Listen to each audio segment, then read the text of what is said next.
കൊട്ടാരങ്ങളുടെ കൊട്ടാരം എന്ന് ഫ്രാൻസിലെ വേഴ്സായി പാലസിനെ വിശേഷിപ്പിക്കാം. അത്ര ബൃഹത്താണ് ഫ്രാൻസിന്റെ തലസ്ഥാനമായ പാരീസിലെ ഈ കൊട്ടാരം. ഒരു ക്യാമറ ഫ്രെയിമിൽ ഒതുങ്ങാത്ത 100,000 കണ്ണുകൊണ്ടുപോലും കണ്ടു തീർക്കാനാകാത്ത വിപുലമായ കൊട്ടാരം പാരീസിൽ നിന്ന് 19 കിലോമീറ്റർ പടിഞ്ഞാറ് വെഴ്സായിലാണ്. ഫ്രാൻസിലെ വേഴ്സാ പാലസിന്റെ മുമ്പിലാണ് ഞാനിപ്പോൾ ഉള്ളത്.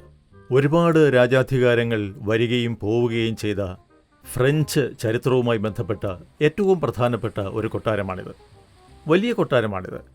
ഈ കൊട്ടാരം ലൂയി 14 കാലം മുതൽ നെപ്പോളിയൻ്റെ കാലം വരെയുള്ള പീരീഡിൽ ഒരുപാട് രാജാധികാരങ്ങൾ വരികയും പോവുകയും ചെയ്ത ഒരു കൊട്ടാരമാണ്. ഫ്രഞ്ച് ജനതയ്ക്ക് രാജാധികാരത്തോടുള്ള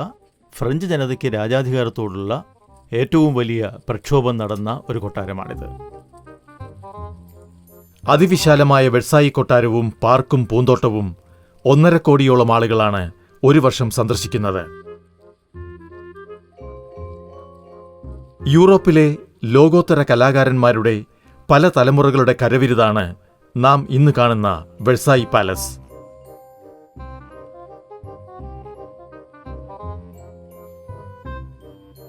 റോയൽ കോർട്ടിന് ഇരുവശവുമുള്ള പാർശ്വഭാഗങ്ങൾ കൂടിച്ചേരുമ്പോൾ വെഴ്സായി പാലസിന്റെ മുൻവശത്തിന് 1319 അടി നീളമുണ്ട്. ഏകദേശം 10 ഹെക്ടറിൽ 1,10,00,000 ചതുരശ്ര അടി വിസ്തൃതിയുള്ള മേൽക്കൂരയുണ്ട് ഈ കൊട്ടാരത്തിന്. 2143 വാതായനങ്ങൾ, 1252 ചിമ്മിനികൾ, 67 സ്റ്റെയർ കേസുകൾ. ഇത്ര ബൃഹത്താണ് കൊട്ടാരം. ഫ്രാൻസിലെ ചക്രവർത്തിയായിരുന്ന ലൂയി 13 1623 നായാട്ടിനായി പണികഴിപ്പിച്ച ഫ്രഞ്ച് ഭാഷയിൽ ഷാട്ടോ എന്ന് പറയുന്ന ഒരു ചെറിയ കാസിലായിരുന്നു ഇത്. ലൂയി 14 1661 മുതൽ 1715 വരെയുള്ള കാലത്ത് നിരവധി ഘട്ടങ്ങളിലായി വെഴ്സായി പാലസ് പണിത് തന്റെ പ്രിയ വാസസ്ഥലമാക്കി മാറ്റിയത്. പിന്നീട് വന്ന ലൂയി രാജപരമ്പരകളിൽ പലരും കൊട്ടാരം നവീകരിക്കുന്നതിൽ നിർണായകമായ പങ്കുവഹിച്ചു. ഫ്രഞ്ച് വിപ്ലവത്തെ തുടർന്ന് 1789 വിപ്ലവകാരികൾ കയ്യേറിയ വെഴ്സായി പാലസിലേക്ക് തദ്ദേശവാസികൾ കുടിയേറി. 1830 രണ്ടാം ഫ്രഞ്ച് വിപ്ലവാനന്തരം അധികാരത്തിലെത്തിയ ലൂയി ഫിലിപ്പാണ് വെഴ്സായിയുടെ തലവര മാറ്റിയെഴുതിയത്. ലൂയി ഫിലിപ്പ് വെഴ്സായി പാലസിൽ താമസിച്ചില്ലെങ്കിലും അതിനെ ഫ്രാൻസിലെ ചരിത്ര മ്യൂസിയമാക്കുന്നതിൽ മുൻകൈയെടുത്തു.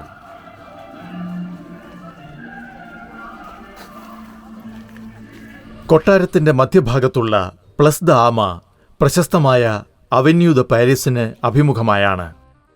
അവിടെ വെങ്കലത്തിൽ ലൂയി 14 അശ്വാരൂഢനായി നിലകൊള്ളുന്നു. സ്വർണത്തിൽ പൊതിഞ്ഞ രാജകീയ കവാടം കടന്നുവേണം കൊട്ടാരാങ്കണത്തിലെത്താൻ. റോയൽ കോർട്ടിന് ഇരുവശവുമായി തെക്ക് ഡിഫോർ പവലിയനും വടക്ക് ഗബ്രിയേൽ പവലിയനും. താഴത്തെ നില രാജ്ഞിമാർക്കുള്ള സ്വകാര്യ വാസസ്ഥലമായിരുന്നു. 1-ാം നിലയിലെ എണ്ണമറ്റ മുറികൾ രാജാക്കന്മാർക്കും രാജ്ഞിമാർക്കുമുള്ള ആഡംബര അകത്തളങ്ങളായിരുന്നു.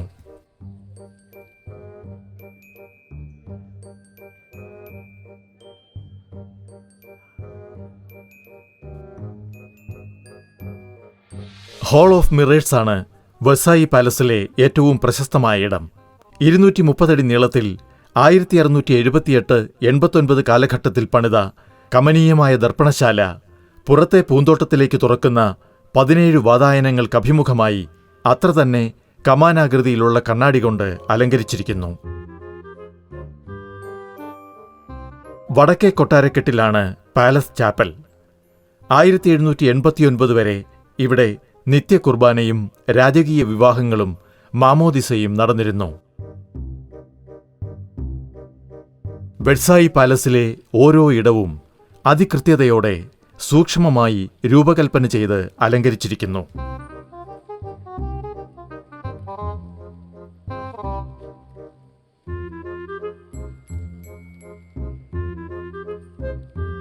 കൊട്ടാരത്തിന്റെ പിന്നാമ്പുറത്താണ് ലോകത്തെ ഏറ്റവും പ്രശസ്തമായ പൂന്തോട്ടങ്ങളിലൊന്നായ വെഴ്സായി ഗാർഡൻ. 2000 ഏക്കറിലായി 8 ചതുരശ്ര കിലോമീറ്റർ വ്യാപിച്ചു കിടക്കുന്ന ഈ ഗാർഡൻ ഒരത്ഭുത ലോകം തന്നെയാണ്. റോമാ കവി ഒവിഡിന്റെ മെറ്റമോർഫോസിസ് പ്രമേയമാക്കി പ്രശസ്ത ശില്പികളായ ഗസ്പ, ബെൽത്തസ മാസെ എന്നിവരുടെ ശില്പങ്ങൾ സ്ഥാപിച്ചിട്ടുള്ള ലൊറ്റോണ ജലധാരയാണ് ഗാർഡന്റെ മുഖ്യ ആകർഷണം.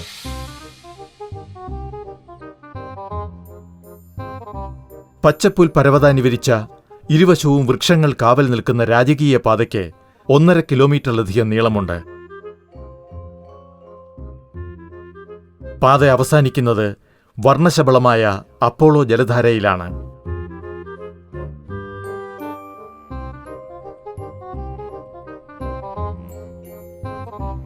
ആയിരത്തിലധികം മരങ്ങൾ, നീർമാതളം, ഓറഞ്ച്, നാരകം, മറ്റ് അസംഖ്യം ഫലസസ്യങ്ങൾ, ഹരിതാപം നിറഞ്ഞ അന്തരീക്ഷം.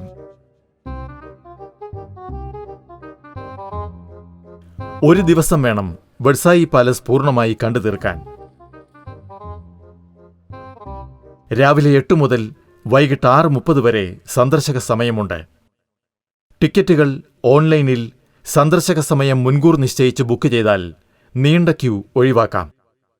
സീസൺ അനുസരിച്ച് നിരക്കിൽ വ്യത്യാസമുണ്ടാകും. ഓഡിയോ ഗൈഡ് കൊട്ടാര സമുച്ചയത്തിലെ ഇടങ്ങളുടെ ശ്രാവ്യ വിവരങ്ങൾ തന്നുകൊണ്ടിരിക്കും. സൗജന്യ മൊബൈൽ ആപ്പിലും ഇത് ലഭ്യമാണ്.